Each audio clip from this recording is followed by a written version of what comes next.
Hello, Pan here again. Just a short one this time for the weekend. What's in the purse this time?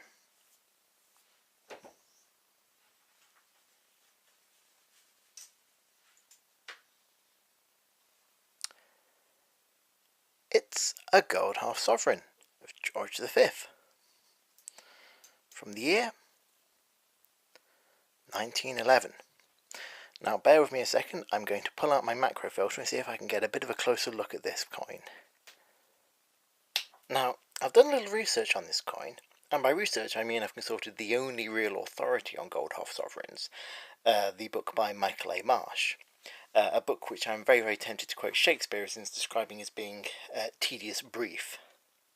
The shortest book that I have ever really encountered, and yet somehow I find it far too long. But needless to say, it's an authority, albeit quite a dry one. So, this particular coin we have here is a 1911 half sovereign.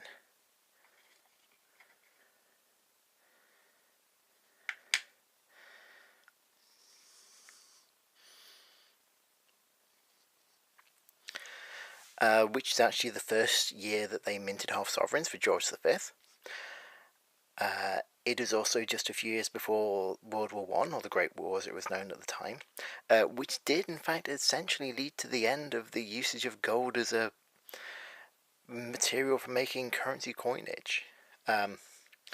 Essentially after World War I, the UK was so economically hard pressed that we essentially had to get off the gold standard and then desperately try to claw our way back onto it. Then along came World War II, and thereafterwards we were on the Bretton Woods system, which, as many of you out there I'm sure will be aware, basically meant that the US remained on the gold standard, and then everyone else just kind of pegged their currency to the US dollar, which worked fine until the 1970s and Nixon closing the gold window. Anyway, so this is an interesting coin in that it's the first of the reign of George V, but also George V being the last monarch to really properly have gold currency in general circulation. This was actually also the first piece of gold that I ever picked up, and I'm going to be completely honest here. When I first got it out of the envelope that it arrived in, I was kind of disappointed. It's smaller than a 1p piece. I'm actually going to grab a couple of little pieces of small change to show you. Bear with. So looking at it like this, you can see it's definitely the smallest of the three. And this always led me to kind of think this is probably part of why the half sovereign is somewhat unloved compared to its big brother, the full sovereign, which is, just shy of a quarter of an ounce and kind of feels a little weightier in the hand. Frankly, my feeling upon receiving this was, what on earth is this? I was after something weighty, something that felt like bullion, whereas this is, some inconsequential antique that's probably had half its value rubbed off just from wear and tear.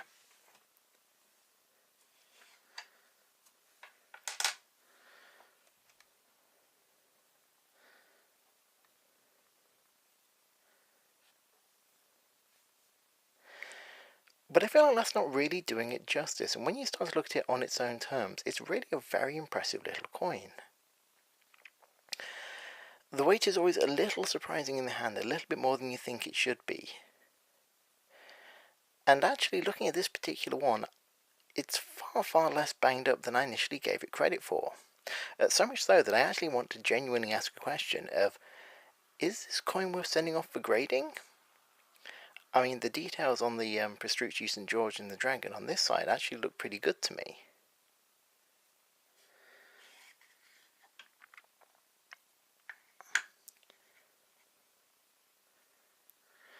And flipping it over to look at the head of George V, again, I'm impressed by, I guess, what I would call the depth of the strike, kind of the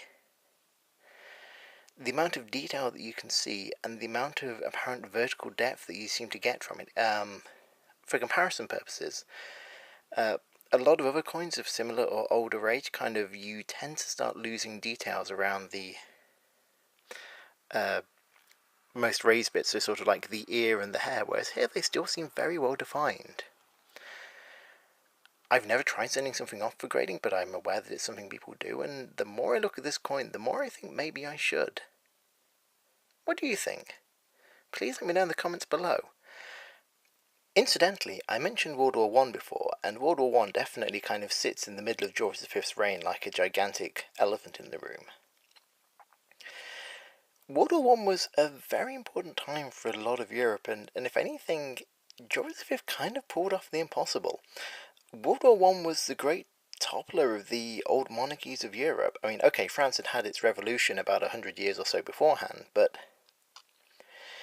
the Kaiser of Germany, the Tsar of Russia, the rulers of the Austro-Hungarian Empire, all ultimately fell during and after the Great Conflict. Whereas the UK actually managed to,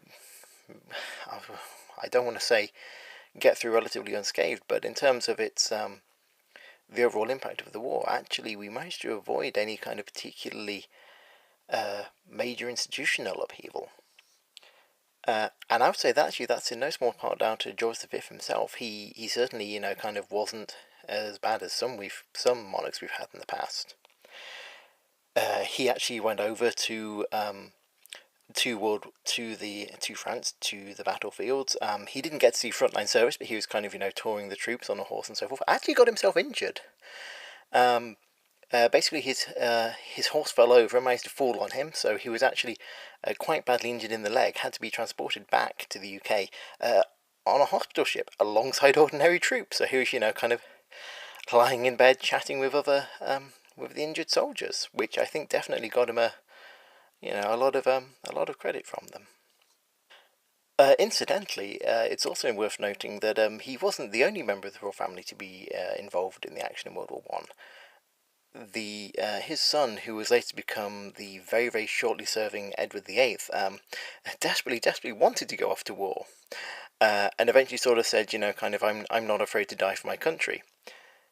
To which the Prime Minister essentially had to sort of say, no, and if your death could be assured, that would be fine, but we can't stand the chance of you falling into enemy hands as a prisoner.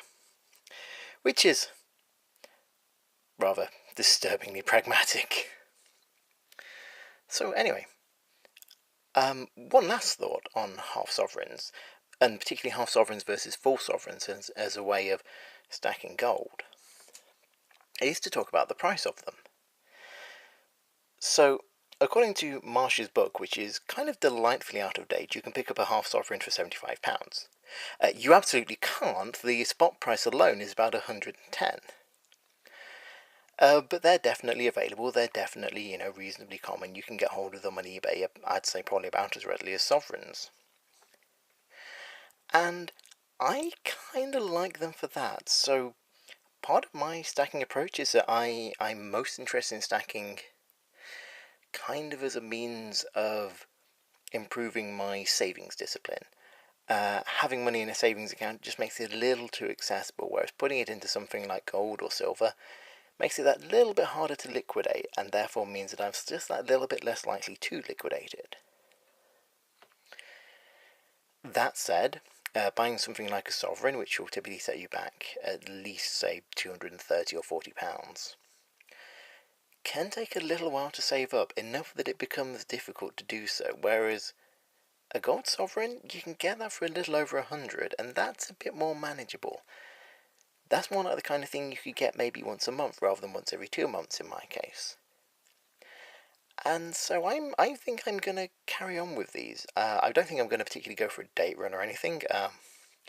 At present, my bold ambitions is to maybe do a monarch run, so, you know, maybe kind of get a George V, an Edward VII, a Queen Victoria, and kind of see where that leaves me. But all in all, having been a little bit disappointed to begin with, this coin has really, really grown on me. I'm going to flip over to the other side again.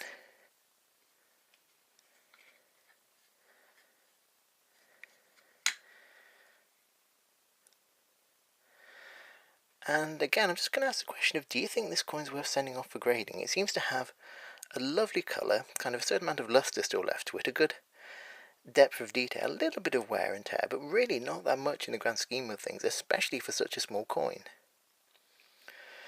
Maybe I should send it off to Numistacker and just let NGC decide. Anyway, if I do choose to send it off, I'll be sure to let you know and keep you all posted. Thanks again for watching, and see you next time.